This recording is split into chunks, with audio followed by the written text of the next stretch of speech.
Tell all you love that you love them so, because even if you do, they might not know, and one day we'll all be gone. Taste the wind, don't let it blow on by. Sing songs of love, let the music get you high, and when it's said and done, you'll know the sun will shine on. We all make many mistakes. Doctors make many mistakes. My friend Judy had a doctor who thought one of her kidneys had cancer. So the doctor operated and removed that kidney.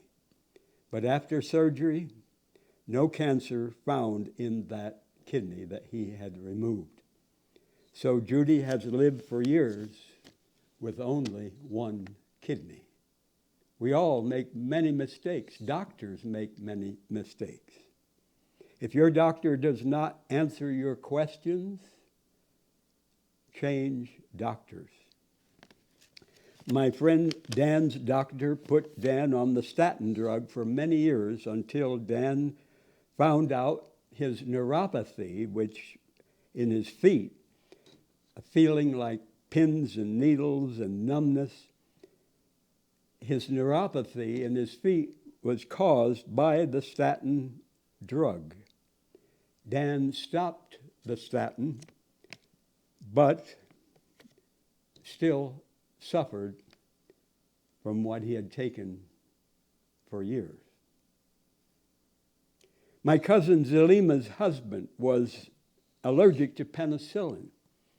And when he went to the hospital, Zelima or her husband told the doctor or the nurses that he was allergic to penicillin. But in spite of being told, the doctor gave Zelima's husband penicillin, and he died. We all make many mistakes. Doctors make many mistakes. My friend Chester's doctor gave Chester a very strong antibiotic drug that destroyed much of his intestinal flora, the many good germs necessary for health in Chester's intestine. For months, Chester suffered low energy and fatigue from that damn strong antibiotic drug. In 1975, my mother's doctor in Illinois wanted to do surgery to see if she had cancer.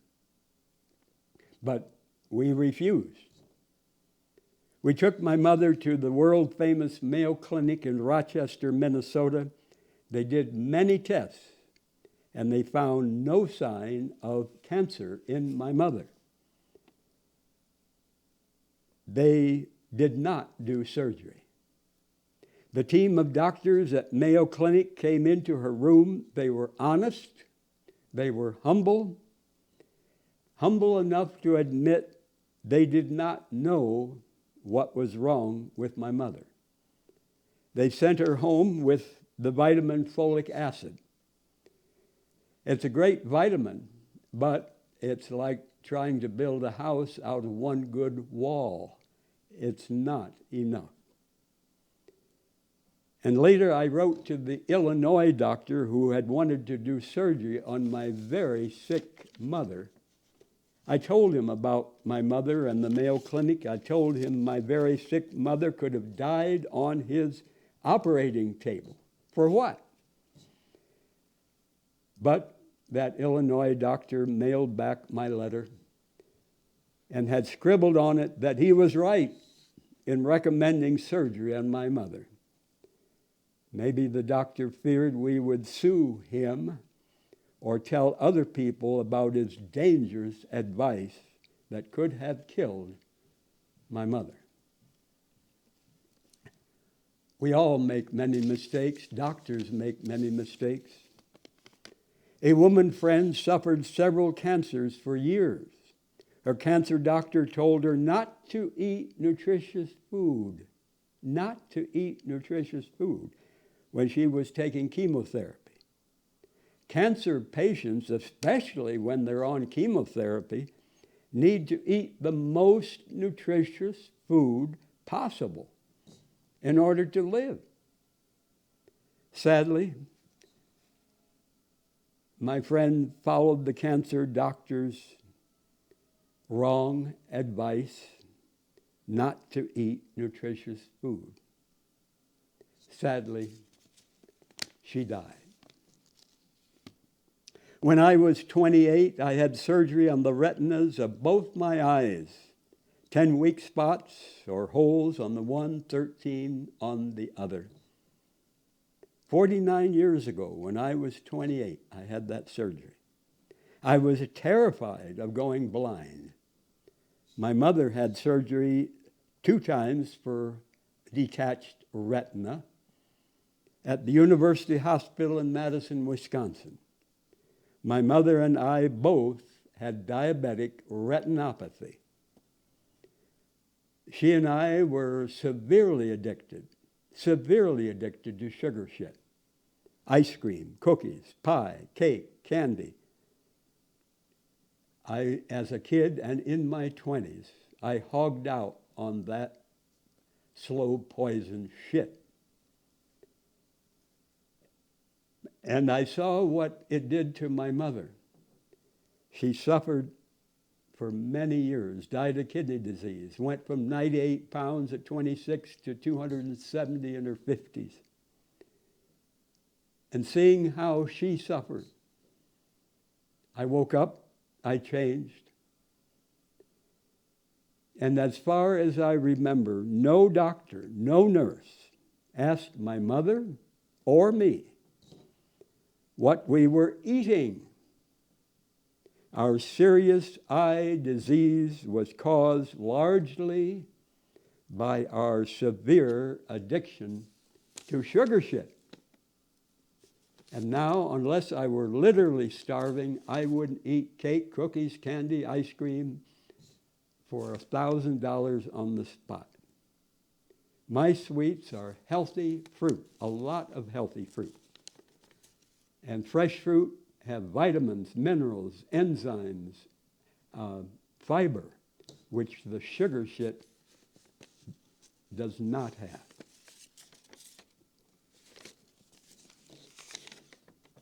How many thousands of women, men, girls, and boys will the Israeli government murder in Gaza until Biden and most of Congress demand that this war stops now? U.S. weapons companies make billions of dollars from this Israeli war in Gaza and from all U.S. wars. For decades, U.S. federal income tax has bought tanks, helicopters, missiles, bulldozers for the Israeli government to terrorize, cripple, paralyze, make homeless, and murder the Palestinian people. I have paid no federal income tax for 44 years, not one damn bloody penny. I enjoy living simply below the U.S. federal income taxable level and below the U.S. poverty level. War is the worst of all crimes. 1/3 to 1/2 of federal income tax pays for U.S.-backed Israeli war in Gaza and many other U.S. wars, past, present, and future. Prophet Martin Luther King Jr. said, "The greatest purveyor of violence in the world today is my own government." And sadly, what he said 56 years ago is still true. Most U.S. radio, TV, and newspapers support the evil U.S. addiction to war and to greed. Listen to Democracy Now! On KUNM 89.9 FM, Monday through Friday, 4 to 5 p.m., or see it on the internet for far better news coverage instead of U.S. government propaganda. Many more people now fear and hate the Israeli government and the U.S. government because of the hell in Gaza. I strongly compliment thousands of U.S. Jews for damning publicly, for protesting, for getting arrested, to take a personal public stand against the Israeli government's revenge mass murders in Gaza. And call the Peace Center here in Albuquerque, 268-9557. That's 268-9557 for information on local upcoming protests. And I want to make clear, I condemn the atrocities that Hamas committed against Israeli people, and I condemn the unlimited revenge that the Israeli government is now perpetrating upon the people of Gaza. I want always, as long as I live, to welcome new friendships, people of all ages, colors, males and females. I want always, as long as I live, to welcome new romances with gay or bi men who are lean, healthy, friendly, humble, honest, passionate, dependable, affectionate.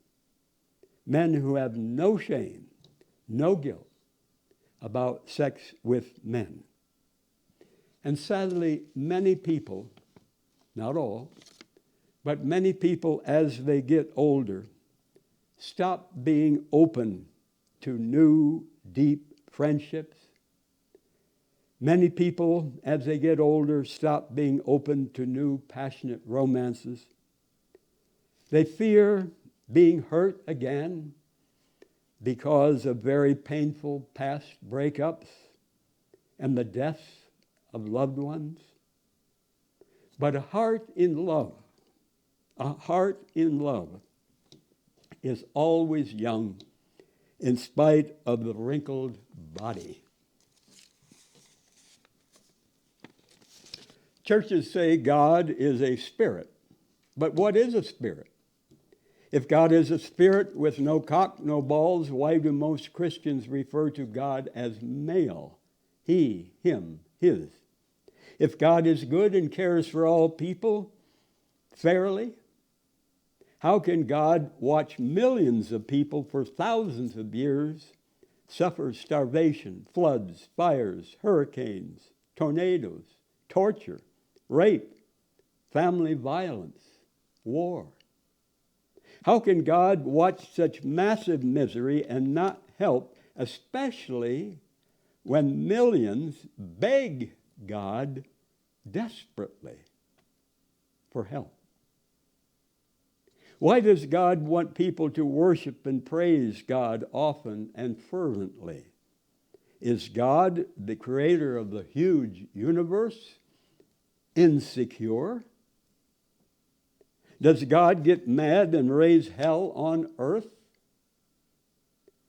Many churches say we human beings are evil sinners, deserving horrendous torture with no pardon, no parole, forever in hell.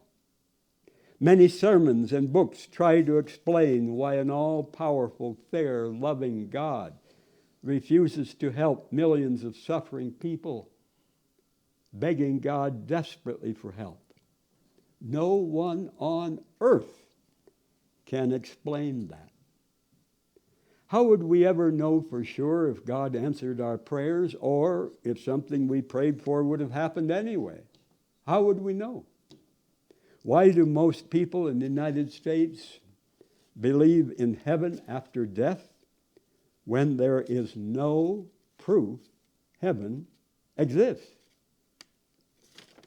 Why did Jesus tell us to treat each other better than God treats millions of people in earthquakes, floods, tornadoes, birth defects?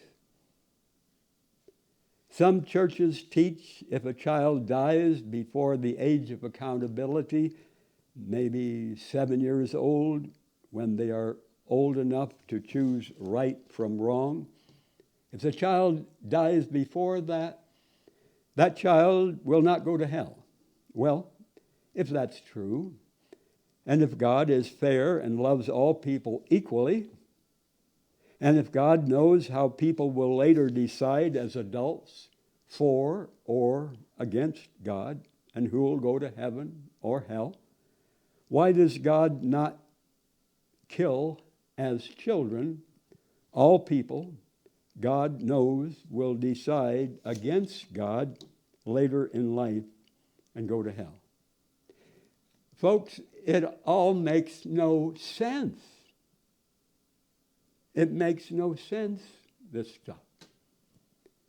Crazy, make-believe religious bullshit. A child taught by parents to believe in God often feels they must believe or pretend they believe this crap, or risk losing their parents' love, favor, and care. It took me, Don Schrader, many years, with much help from many people, to realize there is no God. No all-knowing, no all-loving, no all-powerful God to believe in and to pray to. And that was a huge shock for me. Huge. Shook me to the bottom of my soul. Lonely and terrifying in the vast universe. I had sincerely swallowed, I had sincerely spread false advertising for God for many years. If I had not been taught to believe in God and the Bible when I was a child, would I, as an adult, have fallen for this make-believe religious bullshit? I don't know. I wasted thousands of hours in church services. I majored in Bible in a church college. I read many religious books. I was a very sincere Christian preacher 57 years ago in Virginia and later in Illinois. Adolf Hitler said, "What good fortune for those in power that people do not think." Now, digest that. Hitler said, "What good fortune for those in power that people do not think." Hitler knew most Germans were religious. Most Germans swallowed crazy religious crap as truth. Hitler knew many Germans could swallow his evil lies. Sadly, most churches and Sunday school classes do not welcome deep questions. Certain things are never said in church or Sunday school, in most churches at least. Certain things are never openly questioned. Most churches do not say persons can be honest, caring, responsible if they do not believe in God. Pressuring children to believe in God is child abuse. Many people pressured as children to believe in God stay caged and trapped in religion. And not just Christianity, but whatever religion they were brought up in. Until death. They never feel free to question deeply their faith or the Bible or whatever religious book they've been taught to believe. They never feel free to question many other things in life.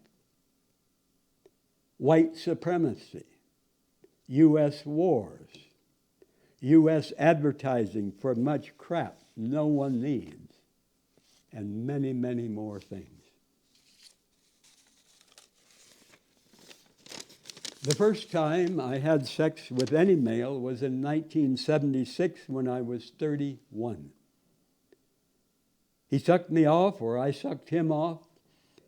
And not long after that, I had the wonderful pleasure of being fucked by another young man. And he was a master fucker. He took his time. He was gentle.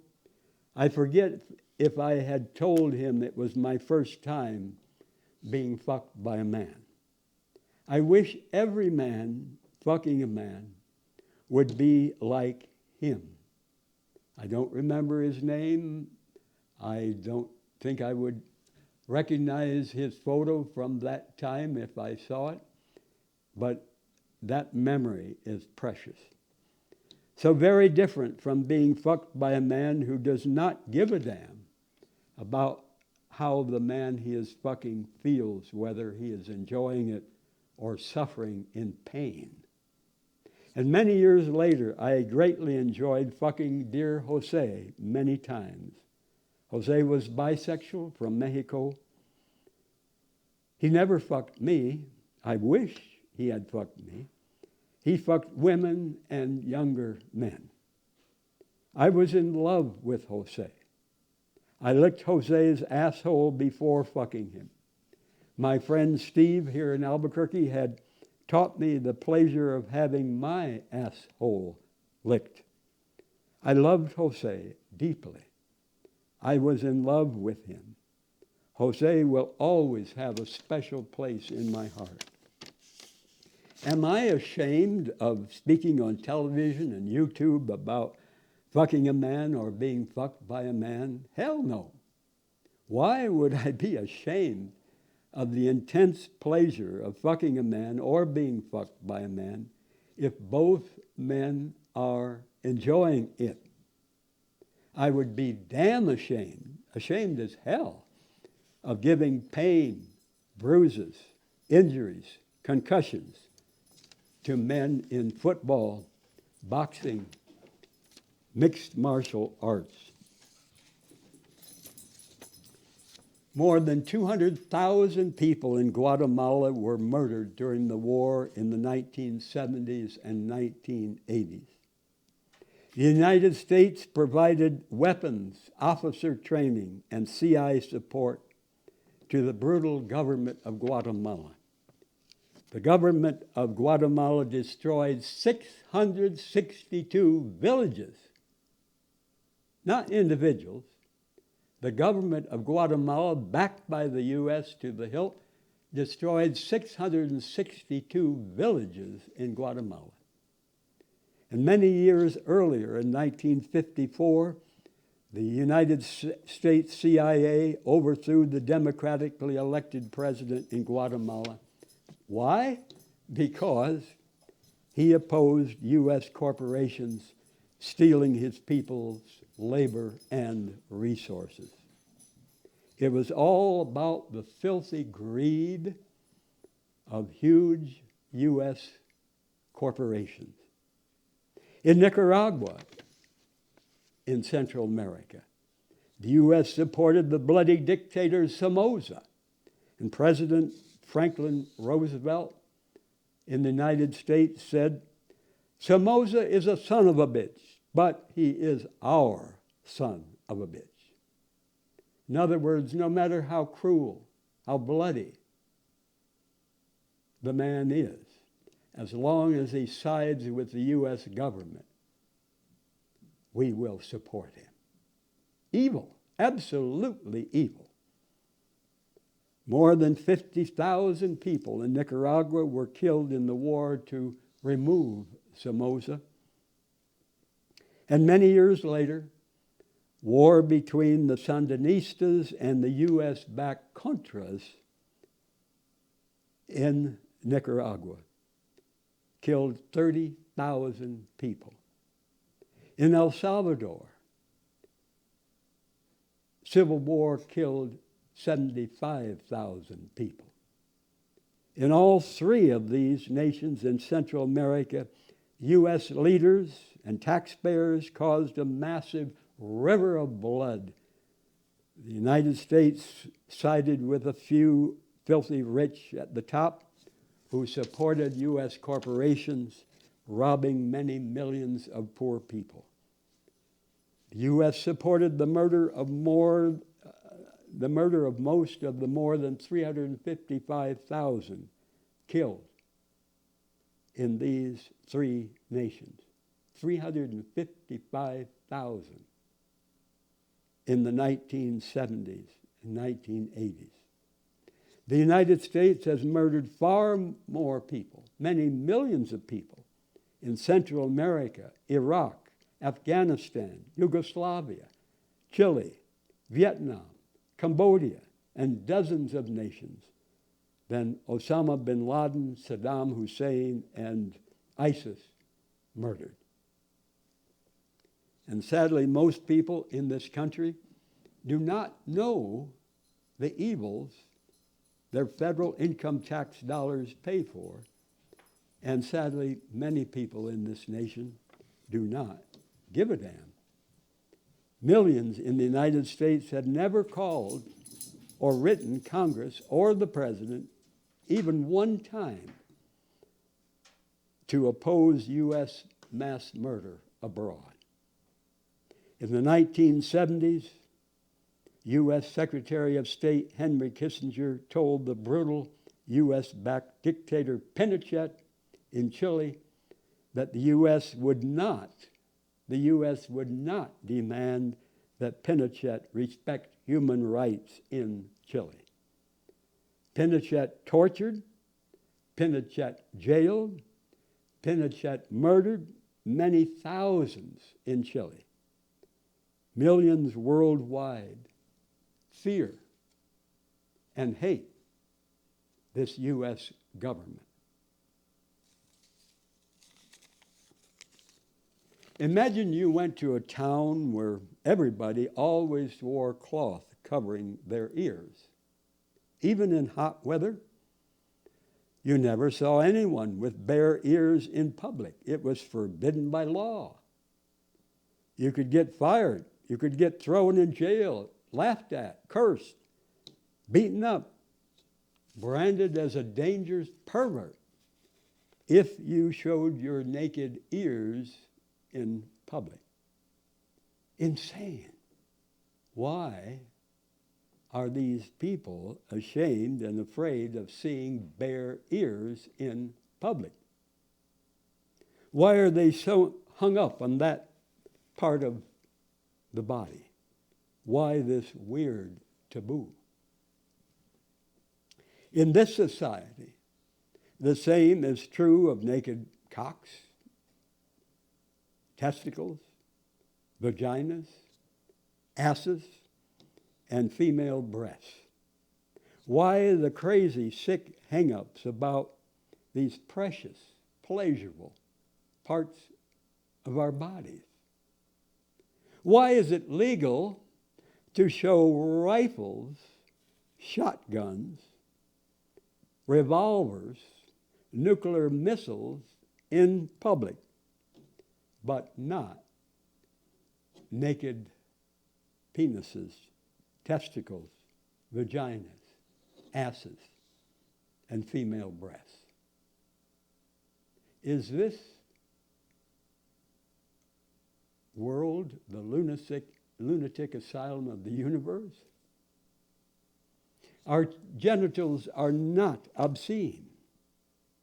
Naked bodies making love are not obscene. War, nuclear bombs, racism are obscene. War taxes, rape, revenge are obscene. Greed, grudges, boxing are obscene. But because of the sexually uptight society we live in, I aim to be wise, to be naked, and to make love where I do not risk getting arrested or freaking people out. I love living mostly naked in public when I'm warm enough. I enjoy living as naked as the weather and the law allow. One of my favorite simple, free, natural pleasures is sunbathing naked in private spots in our backyard. And yesterday, such a beautiful day, 2.5 hours, I sunbathed naked in our backyard. I read, I think, I rest, I converse as I soak up the marvelous healing sunshine many days, and especially in winter.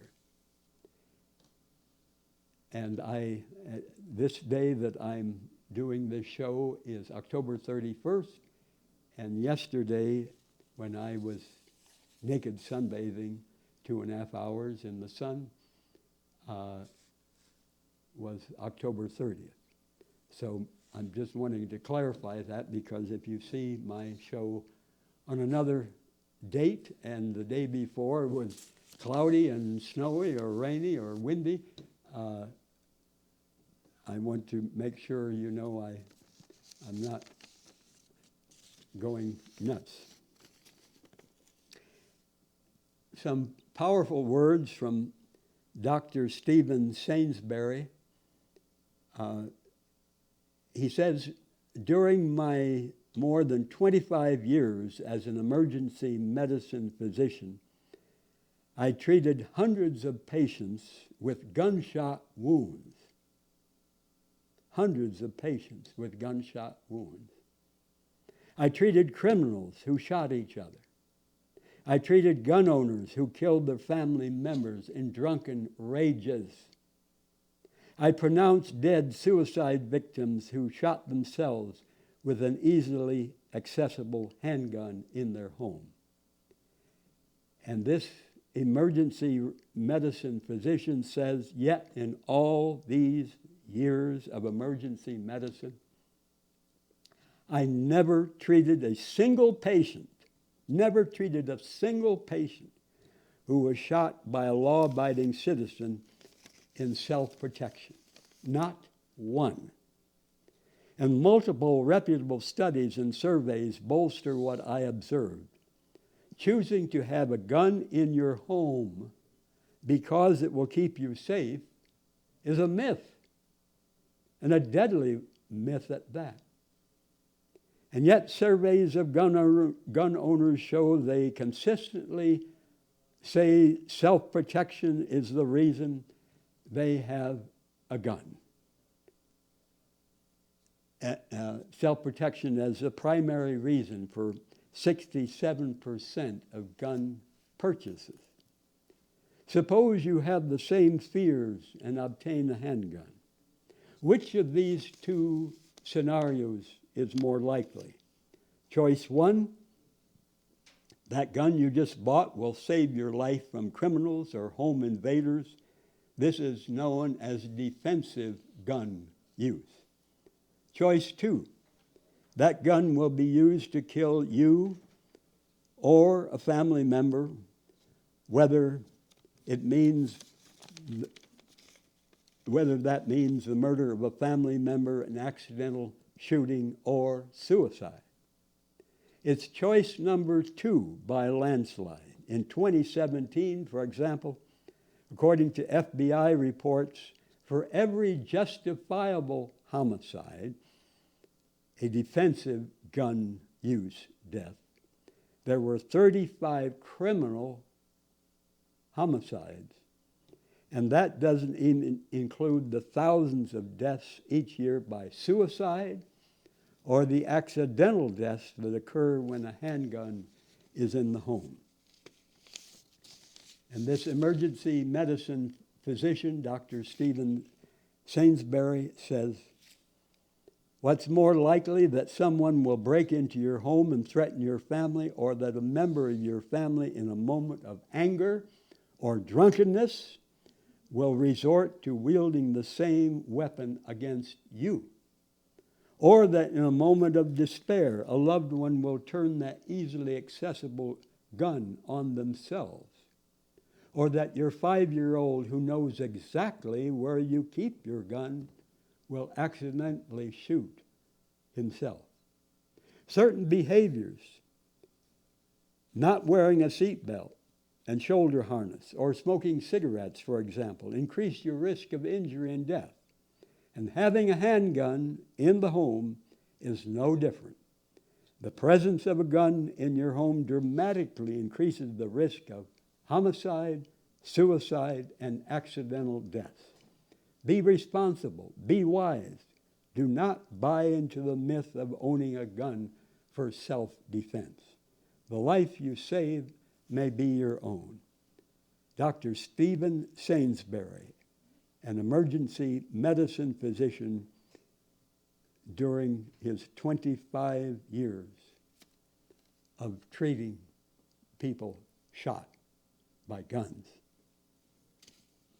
I have never owned a gun, and I never plan to. I hate guns.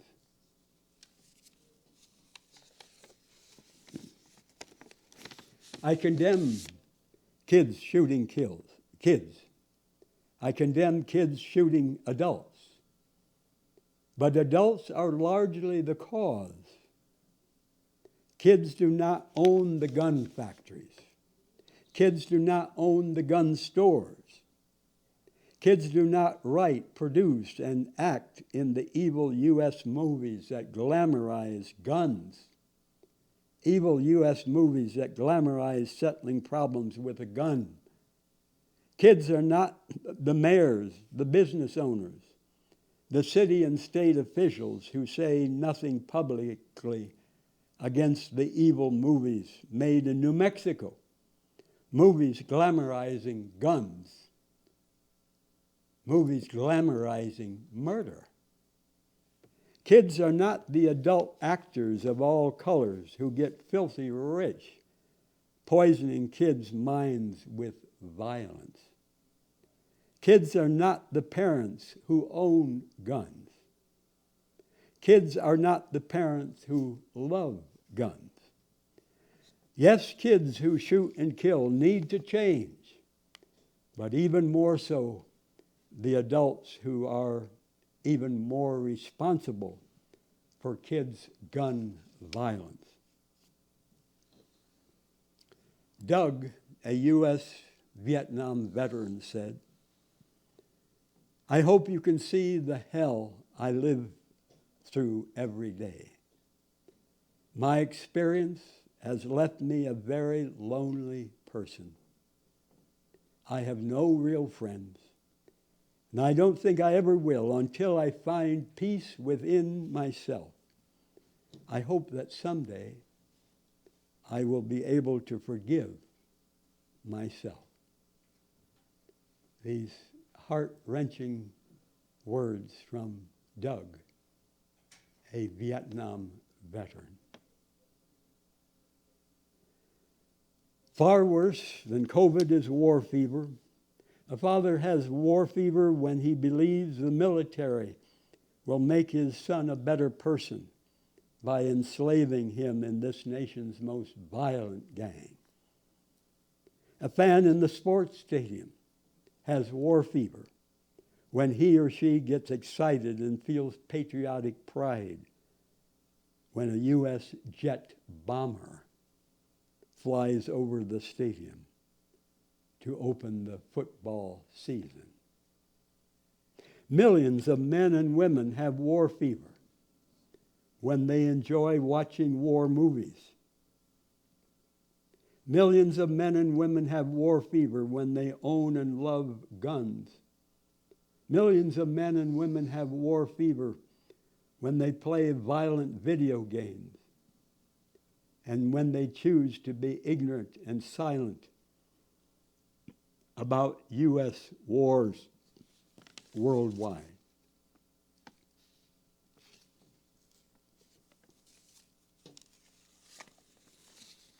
A worldwide study in 195 nations found there is no safe level of drinking booze. Zero. Nada. None. Booze has messed up and cut short the lives of many dear friends of mine. I drink no booze. Booze is slow poison to every cell of our body. Booze can cause heart disease, cancer, car crashes, drowning. Booze can cause stabbings, shootings, beatings, suicide.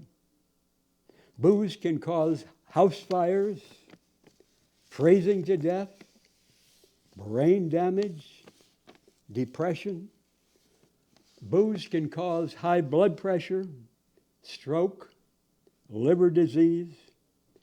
Booze can cause stomach ulcers, blood vessel disorders, deadly addiction, and men not being able to get a hard-on. Booze can cause death. Many people begin as social drinkers and think, oh, it's no big deal. My friends do it. I can handle it. It'll never be a problem for me. But many people who begin as social drinkers eventually become lonely, sick alcoholics. Millions on booze say and do things, including sexual assault and murder, they later terribly regret. Now that marijuana is legal as a recreational drug in New Mexico for persons 21 and over, I would greatly prefer my friends on booze switch completely to only homegrown organic marijuana if they're going to use something. Marijuana can help over 40 serious health problems. But never buy marijuana from Mexico. The drug cartels in Mexico have tortured and murdered many thousands of people. So always make sure that if you use marijuana, it does not come from Mexico, and that it's not contaminated with fentanyl or something else. Homegrown, organic marijuana, or bought from a reputable dealer. I strongly recommend the book in our city library, Firewater, How Alcohol is Killing My People and Yours, by the Cree Indian Harold Johnson, about the awful curse of booze, especially among his people in Canada. I know of no other book where an Indian person speaks so frankly about the evil of booze and the massive suffering it causes and what to do about it. And that book is in our library here in Albuquerque, Firewater, How Alcohol is Killing My People and Yours. The author, Cree Indian Harold Johnson. Harold Johnson. Men, if you enjoy having a woman or a man suck your cock and swallow your cum, taste your cum when you're pleasuring yourself alone. If we're healthy, if we eat only healthy food, if we do not drink booze, if we do not smoke cigarettes, if we do not take prescription drugs or street drugs, if we do not work around dangerous chemicals, our cum should taste good. And our cum is nutritious. And many years ago, I had sex with a college student in Virginia. His cum tasted awful. Maybe he never knew it. If he never tasted his own cum, and if no one he had sex with told him. And I did not tell him. Women and men swallow the cum only of men who live healthy. And poisons from a smoker's cigarettes are in his cum. And the same is true of a woman who smokes cigarettes, and the poisons are in her vaginal fluid. No matter how good looking the man or woman is, how kind, how dependable, if they smoke cigarettes, some of those poisons are in the men's cum or in the women's vaginal fluid.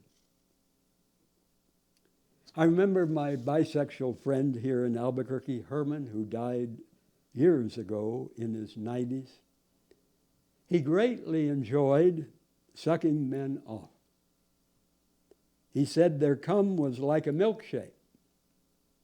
Now, I do not drink milkshakes because I do not eat sugar or milk, but I understand what Herman meant.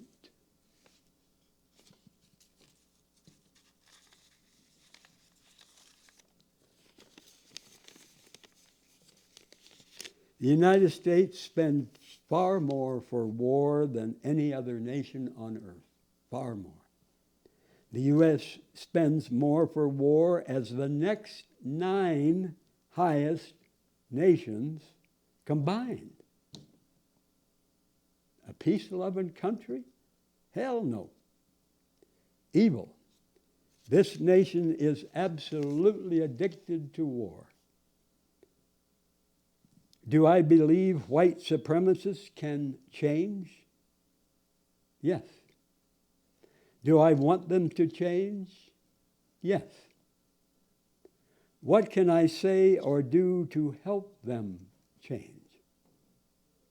And apart from the love, the wisdom, the inspiration I've received from a multitude of people in my life, I am no better than white supremacists or anyone on earth. Taking antibiotic drugs can kill not just the bad germs, but also the good germs we need to digest nutrients and fiber in our intestines. Many animals are fed lots of antibiotics to fatten them up faster, so the farmers make more money. Now think of that.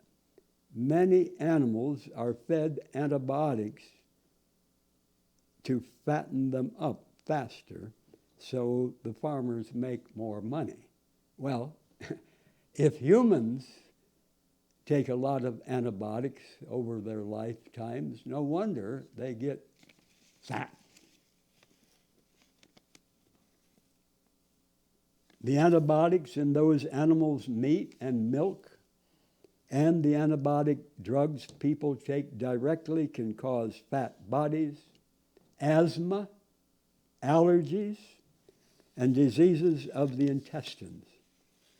I eat no meat. I eat no dairy. Sadly, the main way that young men can get cheers publicly for touching each other's bodies is by bruising, bloodying, injuring each other in boxing, football, mixed martial arts. Sadly, the main way young men can get cheers publicly is not by strong hugs of deep affection, not by giving and receiving sexual pleasure with each other.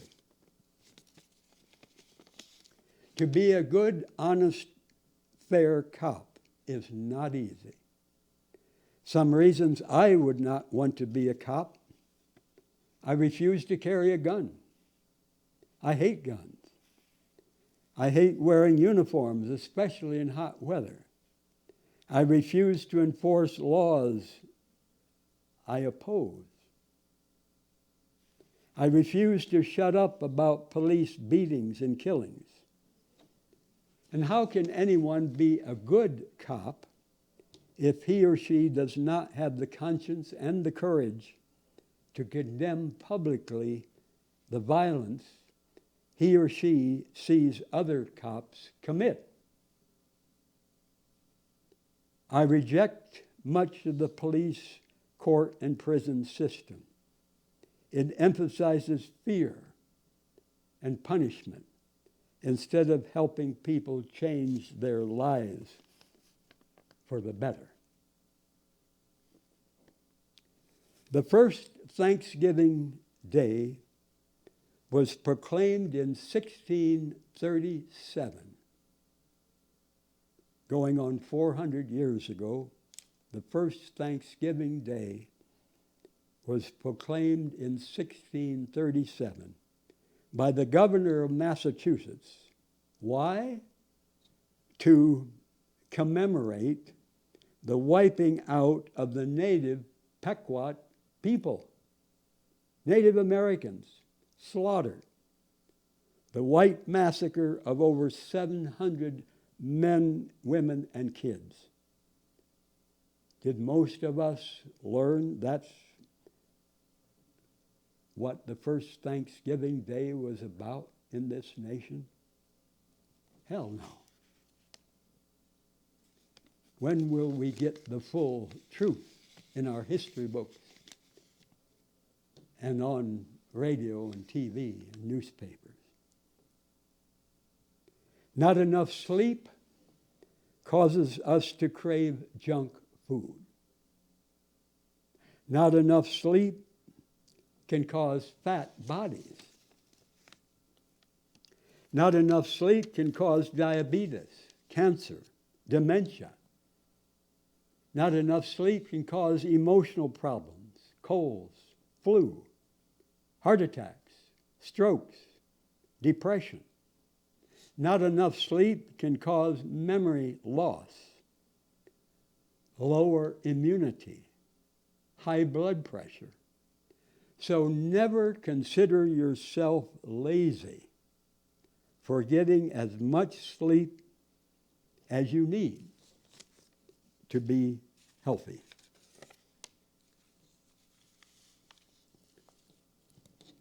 Why are violent movies called action movies? Why are videos of sex, no matter how affectionate, how romantic, labeled dirty? Why do families watch movies full of glamorized war, robbery, horror, murder, revenge, rape, greed, and booze? Why the addiction to violence for entertainment? Why do families watch brutal boxing and mixed martial arts and football? Man against man or woman against woman, bruising, blooding, and brain injuring each other. Why would any adult watch that evil crap?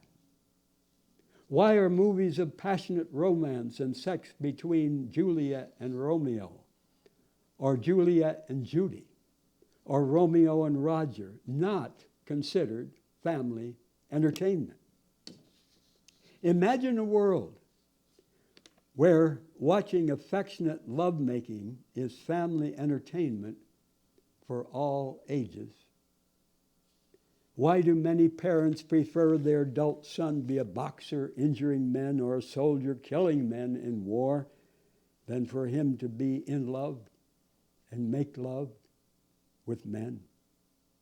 Why are many people more ashamed of being seen naked than they are of paying federal income tax to murder our sisters and brothers in other nations? I have paid no federal income tax for 44 years. My dear Granny, my mother's mother, my mother, dad, brother, and I lived with Granny in the Illinois farmhouse where my mother was born in 1907. Granny and I slept in the same bed from when I was 5 until 12 years old. Granny read many books to me. Granny pronounced hundreds of words for me to spell, and I won the county spelling contest when I was in 5th grade. Granny had memorized poems, and she spoke these poems with deep feelings, and one poem was about an older couple, a husband and wife, back east as they look forward to their move out west. And from that poem it said, one of the older couple said to the other, "Here comes a stage to take us to the train, and our children's children way out west will make us young again." Oh, when I was a boy, my mother, Dad, Granny, and I had never visited New Mexico. We had no idea that many years later, New Mexico out west would be my main home. When I was 12, Granny went to the hospital diagnosed with cancer of the liver and the bowel. She suffered a colostomy, a hole made in her side for her shit because of cancer in her bowel. She lived for another year and a half in hospital and nursing home, but never saw her farm home again. And when I was 13, I stood beside her in the hospital as she died at 89. My granny was the first person I ever saw die. I'm deeply indebted to Granny. I thank Mark, Eddie, and Travis for their excellent help dozens of times running the cameras and controls for my program. And thanks to all of you watching. If you see me anywhere, I welcome you to talk with me if you want to. I love personal questions. I treasure heart-to-heart conversations. I drink no sodas. I drink no booze. Sodas and booze are slow poison, but I drink my fresh piss to be healthy.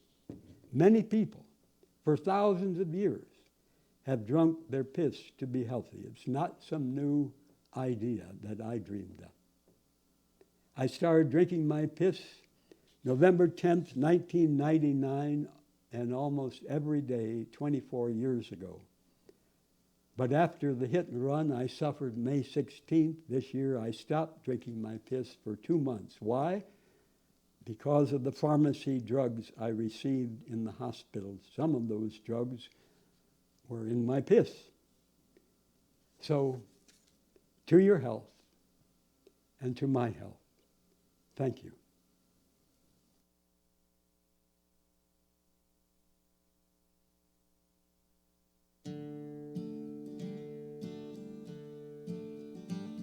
Live every day as if it were the last, because before you know it, time goes past and life's just not that long. Tell all you love that you love them so, because even if you do, they might not know, and one day we'll all be gone. Taste the wind, don't let it blow on by. Sing songs of love, let the music get you high.